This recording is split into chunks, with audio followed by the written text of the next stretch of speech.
Lookism. तो और मेरे भाइयों, क्या हाल चाल है सभी के। तो तुमने अब तक लुकिज्म तो देख ही लिया होगा, और अगर नहीं देखा है तो क्या कर रहे हो यार, जाकर देखो। तो आज की वीडियो में हम लुकिज्म के बारे में ही बात करने वाले हैं कि कैसे ये सीरीज इतनी पॉपुलर हो गई है इंडिया में, और सबसे बड़ा सवाल, कौन है इसके पीछे, किसका हाथ है लुकिज्म को पॉपुलर करने में। तो इसी के क्वेश्चन के साथ इसी क्वेश्चन के साथ शुरू करते हैं इस वीडियो को। तो अब हम ये जानना चाहते हैं कि लुकिज्म इतना पॉपुलर कैसे है। तो अब ये जानने से पहले जरा हम ये जान लेते हैं कि आखिर लुकिज्म है क्या। तो लुकिज्म है ओके जोक्स अपार्ट। तो लुकिज्म एक कोरियन मानवा सीरीज है। जी हाँ, तुमने सही सुना, ये मांगा नहीं है, ये मानवा है। कोरिया में जितनी भी सीरीज ऐसे फॉर्म में, कॉमिक फॉर्म में आती है, उसे मानवा कहते हैं, मांगा नहीं कहते। तो ये तो तुम शायद से जानते ही होगे। तो हम आगे बढ़ते हैं। जी हाँ, तो लुकिज्म एक कोरियन मानवा है जो पीटीजे यूनिवर्स के इधर से आती है। जी हाँ, जैसे मार्वल यूनिवर्स है, ऐसे ही इनका मानवा यूनिवर्स है, जिसे हम पीटीजे कहते हैं। इस यूनिवर्स में बहुत सी सीरीज बन रखी है, जैसे कि मैनेजर किम, कॉस्टिज्म, वायरल हिट का एनिमे भी आ चुका है, जैसे कि तुम जानते ही होगे। और वायरल हिट भी एक तगड़ी सीरीज है, मज़ा आ जाता है उसको देख के, शायद तुमने देखा होगा। हाँ, तो वायरल हिट का एनिमे भी आ चुका है जो बहुत ही तगड़ा है। ऐसे ही लुकिज्म का भी एनिमे आ चुका है, जो कि 8 ही एपिसोड का है। नेटफ्लिक्स की तरफ से हमको देखने को मिला था, लेकिन वही बात है, 8 एपिसोड में सीरीज़ उतनी अच्छी डिस्कवर नहीं हो पाई। कुछ लोगों को लगा नहीं कि क्या सीरीज़ है ये, बट इन 8 एपिसोड के बाद अगर तुम मानवा पढ़ोगे और पढ़ते जाओगे और स्टॉकर लेडी के बाद तुम गन वर्सेस जोहान की फाइट देखोगे, उसके बाद से लुकिज्म टोटली गैंगिज्म बन जाएगा। जी हाँ, बहुत ही तगड़ा आगे आएगा।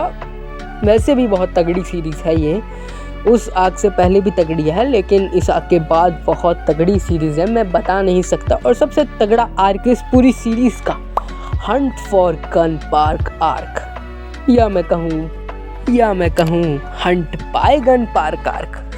खैर, मैं आगे बढ़ता हूँ इस वीडियो में। तो जैसे कि मैंने तुमको बताया कि कितनी तगड़ी आर्क्स है। Hunt for gun park arc, Daniel park arc, ये कब आई थी। खैर, मैं कभी कभार आउट ऑफ सिलेबस चला जाता हूँ। Paprika TV arc, 4th affiliate arc, 2nd affiliate arc, 3rd affiliate arc, और भी बहुत सारी आर्क हैं, तगड़ी आर्क है। बूट कैंप आर्क, ऐसे ही बहुत सी आर्क हैं सीरीज में। और इतने आर्क्स के बाद इस सीरीज में बहुत से तगड़े कैरेक्टर्स भी हैं, जैसे कि Gun Park, Daniel Park, Johan Seong, Jay Kim, Duke, Vasco भाई, और भी बहुत सारे कैरेक्टर्स हैं। अब इतनों के नाम लेना इस वीडियो में तो, पर जितने भी कैरेक्टर दिखाए हैं सारे ही तगड़े हैं, और तगड़े फाइटर्स भी हैं। इसमें से ड्यूक, जो कि सीरीज़ में ज़्यादा दिखता नहीं है, पर ओजी तगड़ा कैरेक्टर है पूरी सीरीज़ का।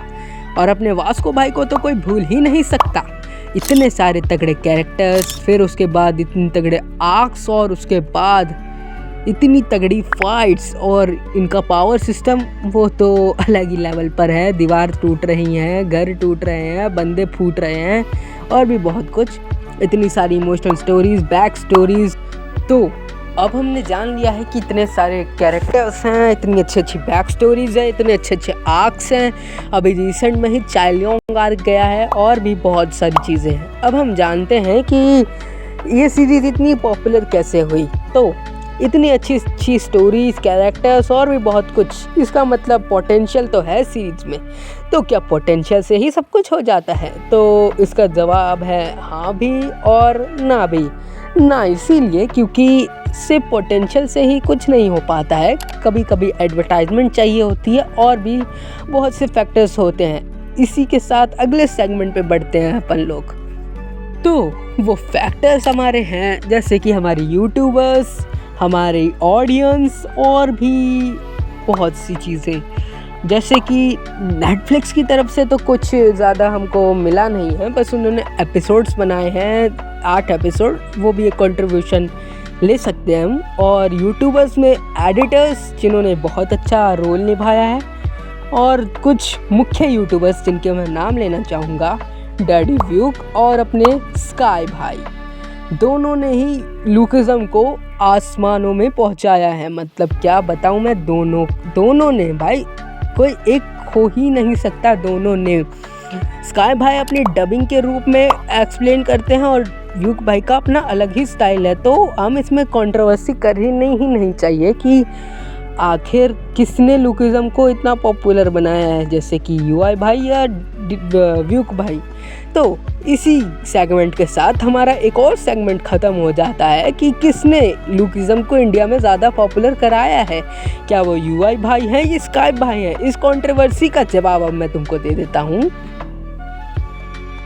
खैर, इस कंट्रोवर्सी का जवाब तो वो दोनों खुद दे चुके हैं कि दोनों ने ही बहुत अच्छा कंट्रीब्यूशन दिया है, दोनों का ही कंट्रीब्यूशन तगड़ा है, दोनों का स्टाइल्स तगड़ा है, दोनों ने अपने अपने तरफ से बहुत मेहनत और बहुत ज़्यादा मेहनत की है। जैसे कि स्काई भाई अपनी डबिंग के रूप में एक्सप्लेन करते हैं और लुकिज़म और अपने व्यूक भाई का अपना अलग ही तरीका है, जो कि दोनों ही तगड़ा तरीका है।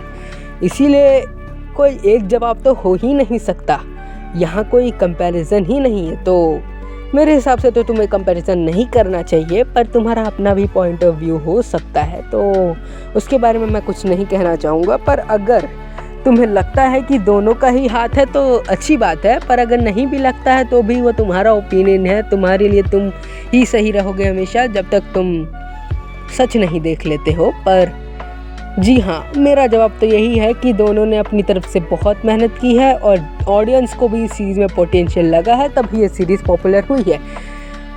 तो इसी सवाल और जवाब की प्रक्रिया के साथ जो भी है, इस वीडियो को हम करते हैं ख़त्म। मिलते हैं किसी और नई वीडियो में, तब तक के लिए गुड बाय और हाँ, हैप्पी न्यू ईयर।